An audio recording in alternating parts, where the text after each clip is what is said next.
Ange, just straight away, get your reaction to the Europa League draw, a team that you know from the game in October.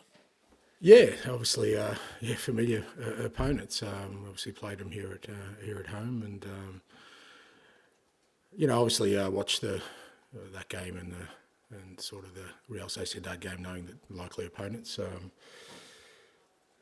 don't know if you're late. Do we let them in, mate? I don't know. I thought that door bolted. Good game for us. Obviously, excited by seeing the draw today. Did really well. They did really well against Galatasaray. I mean, we play Galatasaray as well away, and it's a tough gig. They're a good side. So, looking forward to it. If one of your players was late for a meeting, what would be their punishment? No, they wouldn't be late, mate. They know better than that. Lesson learned. Before I came in here, I just looked on the bookmakers' websites to check the odds. Who's favourite for the Europa League? Any idea who's top of that list? Not a betting man, mate. To be fair, I'm not allowed to be either on football, but got no idea, mate. Bookmakers have Tottenham as favourites for the Europa League. Can you understand why? Look, what I do know about bookmakers is they're the only ones that make money out of betting, so they must know what they're talking about. So they obviously, if there's some reasoning behind that, but I mean, whether that sort of affects me or not really. But with the Europa League, look, there's no doubt it's been a difficult season. Last week we saw protests outside. You've had injury after injury after injury. The results have suffered in the Premier League. Recent cup performances haven't gone your way. But there feels like with players coming back that there is still an opportunity to do something special this season. Is that the message that you remind the players? Yeah, I don't have to remind them. We've been talking about that all along. And I mean, I know you say last two sort of cup performances ago, but we did get to the semi-final. So, it wasn't like we bombed out of the cups and, we lost to Villa away in the FA Cup. So, but I get from an objectives perspective and sort of tangible what's left in the season. Europe's always been at the forefront of our minds, and we did really well. And we saw how important it was that we did finish in the top 8, even finishing in the top 4, because it kind of helped us this last 2 weeks having 2 games off. So again, we were rewarded for that, and it's important, but not dismissive of the league either. There's still 12, 13 games to go, and from our perspective, we're not happy with where we are in the league, obviously, and our form has been very inconsistent, but there's still an opportunity there to make an impact in the league as well. And the good thing now is we know sort of the program roughly. Irrespective of sort of what happens, there's some natural breaks in there which will help us, I think, particularly as you said with the injured guys coming back. So good sort of opportunity for us. And let's talk about the injury list, the weekly Tottenham health report. What is the latest? Any new concerns? No new concerns. Sort of from last week, everyone sort of got through okay. 3 guys who sort of picked a knock up last week were all good. Obviously, again, having a full week to recover and prepare is good. And the other guys are ticking along well. We've got sort of now 2 games in obviously quick succession in the league. Good opportunity for us to get some match minutes into guys who've been out for a while. We saw Brennan and Wilson. Obviously, Vic come back last week, matters. But, Destiny as well. We need to get him some match minutes, and these 2 games will give us an opportunity to do that. And then we've got a week before the sort of first Europa game. We've got the weekend off. So, and again, that's about the time we're hoping that guys like Romero and Mickey in particular, they should be in and around that sort of mark. And, Richie and Dom not too far behind, to be honest. So, and again, with that, we've got sort of 2 games before the international break. So we're kind of mapping it out and trying to sort of navigate a way where we can have a real sort of as fit and healthy squad as we have all year for the running. Charlie. Thanks, mate. Hi, Ange. It's been 2 straight weeks now where you haven't had that midweek game. So what has that done for your players, not just physically but mentally as well? I know some of them went away outside of the UK at the weekend. What has that done for them, do you think? Yeah, I think it helps enormously because I mean there's obviously the physical toll which we kind of know, and just their bodies being able to recover as much as anything else, and then like I said, mentally it does. It takes its toll because you don't invariably you don't get a lot of time to switch off when you've got games constantly because you're in recovery mode, and then you've got to prepare for another game. You don't really have the energy to do anything else, so sort of home life probably suffers a fair bit, and the ability to switch off is difficult. So we gave the boys 2 days off at the beginning of last week.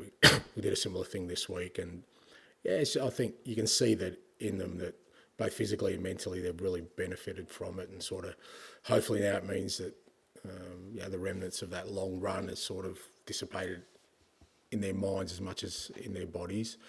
But it's also allowed us then to really train well, because they when they do come back in, they're refreshed, they feel good, and it means our training has become so much more sort of meaningful in the last 2 weeks.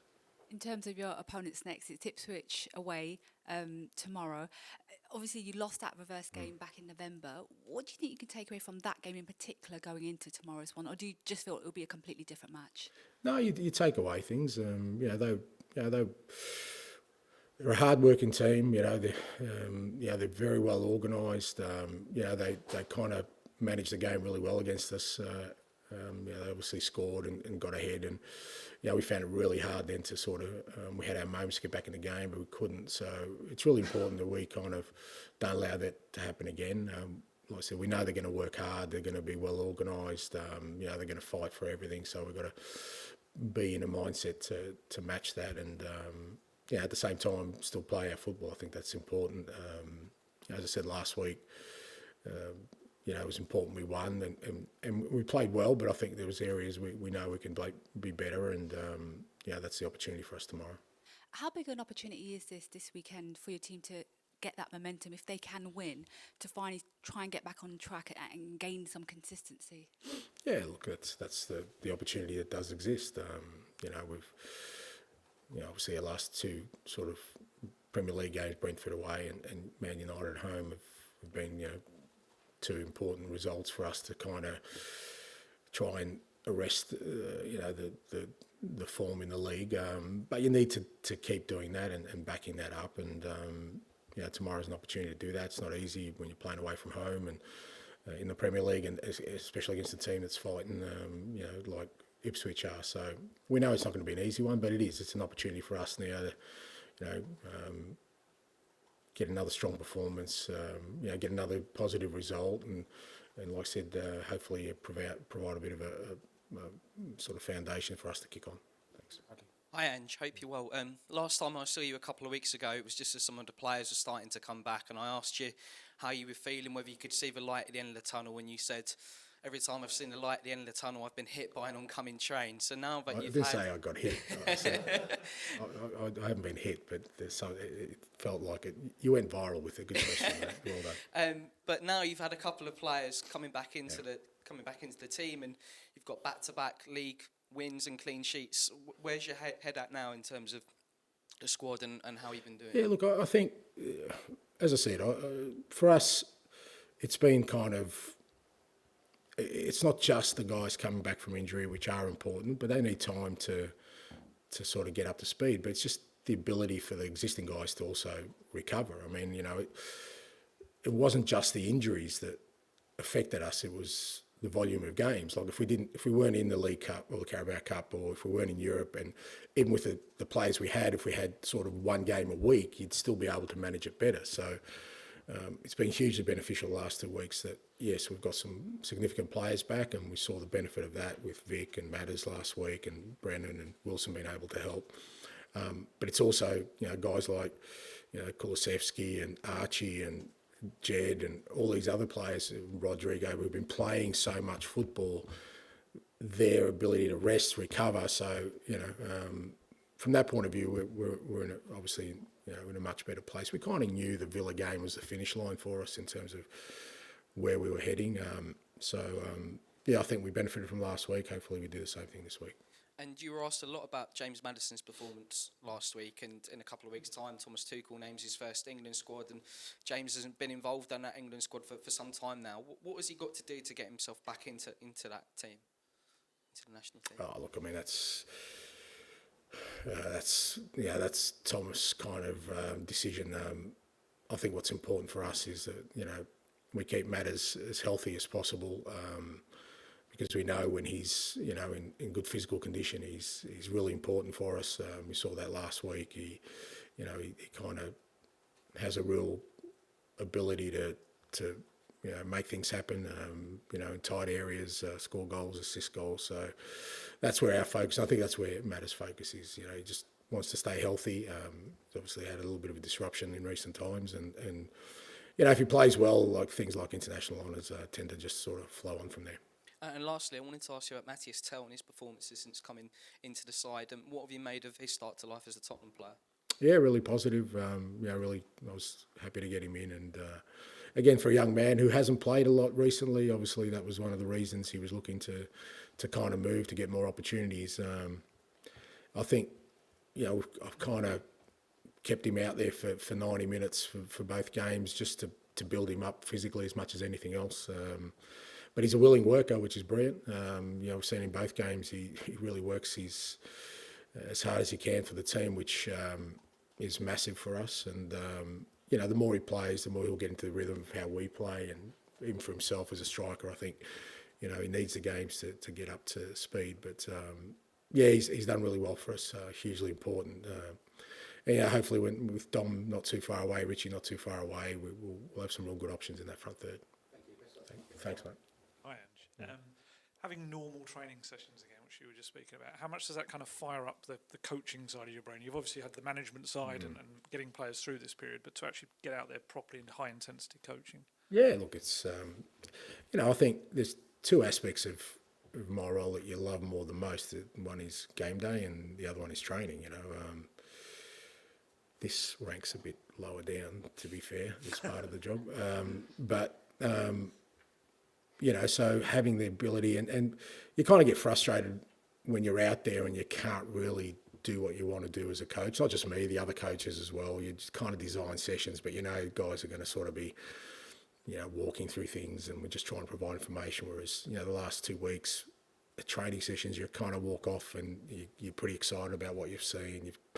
You feel good about the session you've put on, and the coaches get a buzz out of it, the players get a buzz out of it. So it's been good to be able to do that. And Pedro Porro and Dejan Kulusevski have played the most by far for you this season. Are they still in that zone where they could probably do with a game off at some point? Yeah, I think so. Like I said, these next two games are a good opportunity for us. Obviously, we've got Saturday and then we've got City midweek within a week off. So I think these next two games, it was great to give Archie just, a moment to have a breather, even though we had to sort of put him on at the end last week, because he's another one who's kind of racked up the minutes. But you're right, Pedro, Kulusevski, these kind of guys, we've got an opportunity with the players we've got back to still maintain good levels of performance, but also not, give them a little bit of a rest. Because again, once Europe kicks in, then we know we've got to play midweek, weekend again. So we want to make sure we've got enough in the tank, and we don't want to lose any players during this period either. So players like Destiny and Brendan Johnson, are they in a position where they can start matches now? Potentially, yeah. Whether it's tomorrow or Wednesday, definitely. I think both, particularly both of them, need to sort of start getting their match minutes up. Wilson as well, but Wilson probably, he's out the longest, so will be a little bit of a slower burner with him. But again, to play and play significant minutes is important. But in terms of starting, I think both Brendan and Destiny, whether it's tomorrow or Wednesday, we'd be certainly looking to get them involved. Just very quickly on Archie Gray, obviously he's kind of been your Mr. Fix-It, like been in so many different positions. When do you envisage maybe being able to give him kind of a chance in midfield at some point? I know that... the way it's going, never, mate. I was tempted to put him in goal because we were down our fifth goalkeeper. But no, look, I think whatever happens, and I know people are sort of really keen to sort of put him in there, I think the experience he's had this year is going to be outstanding for him and outstanding for us. He's taken on every challenge we've thrown at him, not flustered, got on with it, performed at a really good level, contributed to the team, all as an 18-year-old in his first year in the Premier League. you know, he'll get to where he needs to get to in good time. But this period here, I think, you know, is going to be enormously beneficial for him. Finish with George, please. And sort of going back onto Archie, I feel like at the start of the season, kind of Archie and Lucas and maybe Jed Spence all kind of had to prove they were kind of good enough to play in the Premier League and get regular minutes, which they have done over the last 2 months. How much of a difference does that make when you go into this sort of week where you got 2 games in 4 days and you know that those 3 guys can come in and the level shouldn't drop anymore? Yeah, massive. You know, I think I was consistent in saying that even through the most difficult period, I still felt we were getting growth, you know, and they're the kind of guys you go, you know, there is been so much growth in them. And I think you saw even with Lucas last week, you know, he's becoming a man, you know, before our eyes, really. You know, he's not really, you know, you look at him now and I know he's just turned 19, but he doesn't look like a young player anymore, you know, and I think that's because of the experience he's had in recent times where we've just had to throw him in and he's had to do jobs for us and make an impact. So I think, you know, him and Archie and you know, like I said, Jed's been brilliant in terms of the way he's come in. And the thing is with it, they're not just playing, they're actually, you know, making an impact. You know, they're really contributing, and that's great for us, as you said, with the period coming up, because, you know, hopefully with guys like Destiny back and, you know, obviously Mickey and Romero not too far away, and it just gives us some real strength in squad that we're going to need if we're going to compete Europa and League. We're going to need, we've already seen sort of the attrition rate, we're going to need a strong squad. So those guys are certainly going to be beneficial.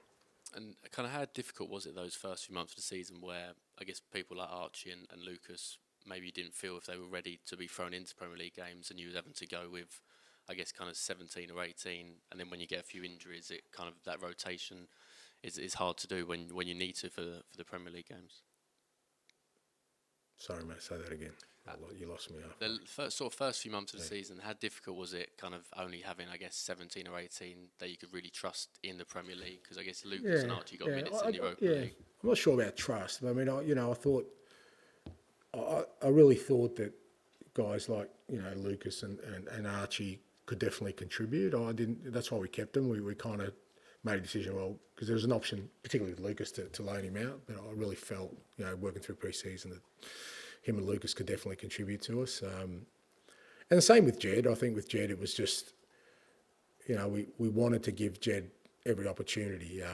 And, you know, we knew that certainly there was a player there, but a lot of it had to be up to Jed himself. And he's just worked really awfully hard and stayed patient through that early period. You know, could have been easy for him to get frustrated. He wasn't playing a lot. There was opportunities for him to play. He wasn't getting a run. And I think looking at his attitude through that, I think there was real growth for him personally in that, you know, maybe in previous years he might have sort of given up the fight and said, you know, right, I don't fit in here, let's just move on. But he kept going, and that makes an impression on people around him, his teammates, and, you know, he earned his shot at it, and he's just grown since then. And just finally, I think you mentioned last week that Christian Romero had a scan coming up. Has he had that? And is that? Yeah, he's had that, and it's going well. He's in a good place. So, like I said, with him and Mickey, it's just picking our moment now. I'm really keen to get him back and have him back for the rest of the year. You know, and you know, we've got a really good sort of period coming up where I think we can manage that, where, you know, they're back, they've had good weeks of training with us, so that when they do come back in, they're in a good place. So yeah, he's still going well. On AM, on DAB, via the talkSPORT app, and on your smart speaker. talkSPORT.